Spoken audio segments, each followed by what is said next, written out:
আপনাদেরকে বলছি ভাই, যাদের যাদের ভোটার আইডি কার্ড ডিলিট হয়েছিল আর যারা যারা টার্মিনালে অ্যাপ্লাই করেছেন, ঠিক আছে, আপনাদেরকে নোটিশ আসতে পারে। কারণ যে সবাইকে এখন দেখছি যে সবাইকে নোটিশ পাঠাচ্ছে ভাই, ঠিক আছে।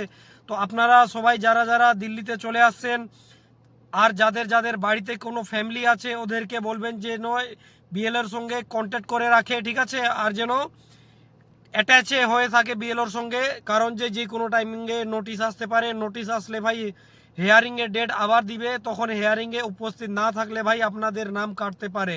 তো আপনারা এই জিনিসটা ভালো করে ধ্যান রাখবেন ভাই।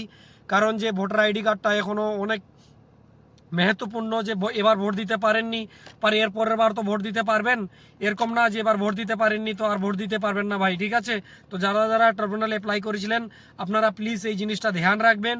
আর নিজের বাড়িতে যার যার ফ্যামিলি আছে ওদেরকে বলবেন যেন ধ্যান রাখে এই জিনিসটা, যাদের যাদের নোটিশ আসবে একটু গুরুত্ব দিয়ে মানে এই জিনিসটা কাজটা করে কিন্তু ভাই, ঠিক আছে।